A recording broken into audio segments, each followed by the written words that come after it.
Saya akan membahas salah satu bentuk negara, yaitu negara kesatuan. Negara kesatuan adalah negara yang bersifat tunggal, susunannya bersifat tunggal, atau negara yang tidak terdiri atas negara-negara bagian. Negara kesatuan ini disebut juga sebagai negara unitaris. Dalam pemerintahannya, negara kesatuan ini hanya memiliki satu pemerintahan pusat, yang pemerintahan pusat ini memiliki kekuasaan tertinggi dalam pemerintahan negaranya. Untuk jenis negara kesatuan ini dibedakan menjadi dua jenis atau dua sistem. Yang pertama adalah negara kesatuan dengan sistem sentralisasi, dan yang kedua ada negara kesatuan dengan sistem desentralisasi. Apa itu sistem sentralisasi dan desentralisasi? Sistem negara kesatuan dengan sistem sentralisasi yaitu yang memiliki konsep dasar atau basic concept. Artinya bahwa pemerintahan pusat dari negara kesatuan ini yang mengelola secara langsung segala aspek kehidupan dan permasalahan dalam negara ini. Sementara untuk pemerintahan daerahnya hanya menjadi pelaksana dari berbagai kebijakan dan perintah dari pemerintahan pusat ini. Untuk negara kesatuan dan sistem desentralisasi ini, pemerintahan daerah diberikan kewenangan atau diberikan kekuasaan kepercayaan untuk mengelola dan mengatur wilayah daerahnya yang pastinya sesuai dengan potensi dan karakteristik masing-masing daerah, atau yang dinamakan dengan daerah otonom. Materi selanjutnya adalah materi tentang negara serikat atau federal atau federasi. Negara serikat atau negara federal merupakan negara yang di dalamnya terdapat beberapa negara bagian. Negara serikat ini memiliki konsep dasar di mana adanya pembagian kekuasaan dan kewenangan antara pemerintah negara serikat dan unit federasinya. Menurut C.F. Strong tahun 2011 ada 3 konsep yang membedakan antar negara serikat. Yang pertama itu adalah cara pembagian kekuasaan antara negara serikat dengan negara bagiannya. Yang kedua ada bentuk otoritas untuk melindungi supremasi konstitusi yang berada di atas kekuasaan negara serikat dan kekuasaan negara-negara bagian apabila di kemudian hari terjadi konflik antara negara federal dengan negara bagiannya. Dan yang ketiga itu dilihat dari cara perubahan konstitusi apabila dikehendaki perubahan dengan cara semacam itu. Menurut C.F. Strong, sebagaimana dikutip oleh Budiarjo tahun 2008, ada beberapa bentuk negara serikat, namun dapat disimpulkan bahwa tidak ditemukan adanya dua negara serikat yang ekuivalen atau sama. Perbedaan-perbedaannya terdapat dalam dua item, yaitu yang pertama adalah cara bagaimana kekuasaan itu dibagi antara pemerintah negara federal dengan pemerintah negara-negara bagian, dan yang kedua itu ada badan yang memiliki kewenangan untuk menyelesaikan perselisihan antara pemerintah negara federal dengan pemerintah negara-negara bagian. Yang kelima yaitu sifat-sifat negara. Sebuah organisasi yang dinamakan negara memiliki sifat-sifat tertentu yang menjadi pembeda dalam rangka mendapatkan dan menjaga kedaulatannya. Sifat-sifat sebuah negara yaitu yang pertama, negara mempunyai sifat memaksa. Sifat memaksa artinya negara memiliki kekuasaan dan kewenangan dalam menggunakan kekerasan supaya kebijakan yang dibuat dapat ditaati oleh berbagai aspek kenegaraan. Yang kedua, memiliki sifat monopoli.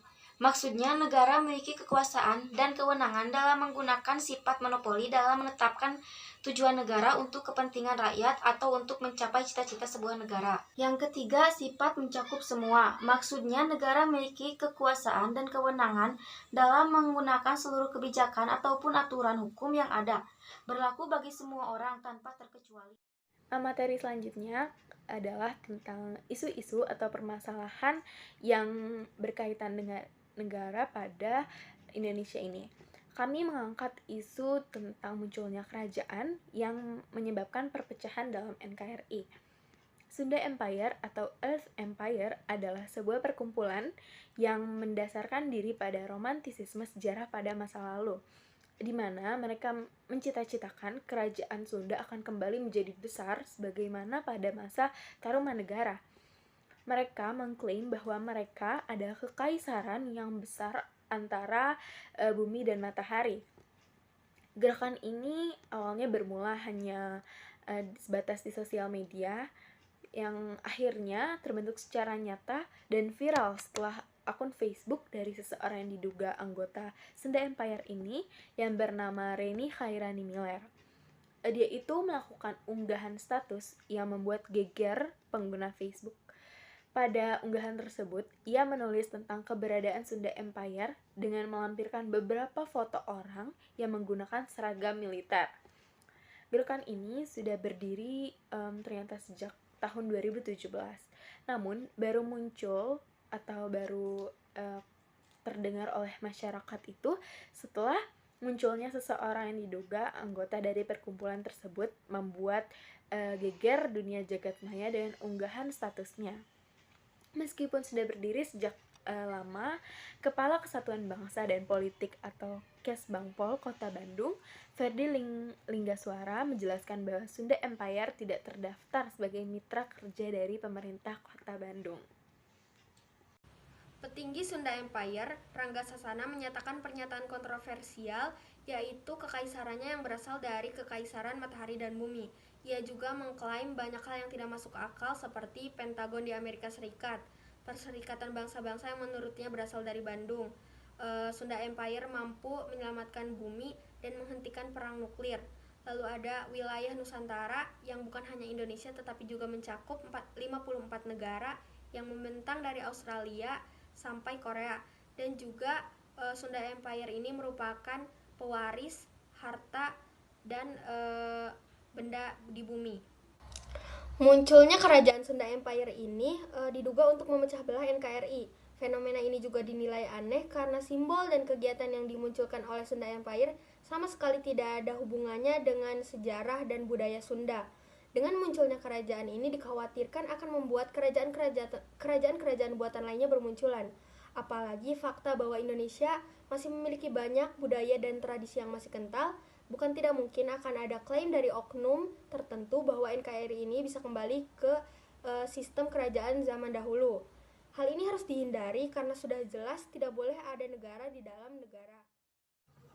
Karena semakin meresahkan, akhirnya petinggi Sunda Empire Rangga Sasana ditangkap oleh tim Direktorat Reserse Kriminal Umum Kepolisian Daerah Jawa Barat di wilayah Tambun, Bekasi pada Selasa 28 Januari 2020. Rangga telah ditetapkan sebagai tersangka dalam kasus penyebaran berita bohong terkait Kekaisaran Sunda atau Sunda Empire. Penangkapan Rangga ini merupakan lanjutan dari penyidikan dugaan kasus penyebaran berita bohong terkait Sunda Empire.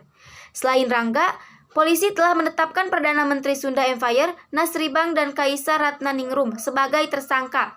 Berdasarkan hasil penyidikan, ketiga orang tersebut diduga telah melakukan tindakan pidana dengan cara menyebarkan berita bohong.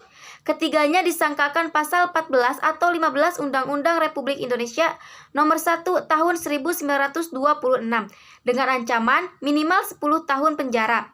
Sementara itu, perkumpulan Sunda Empire ini teridentifikasi telah melakukan aktivitas sejak 2017. Menurut keterangan polisi, Sunda Empire telah memiliki simpatisan sebanyak 1.000 orang. Para simpatisan perkumpulan ini tersebar di seluruh Jawa Barat bahkan hingga Aceh.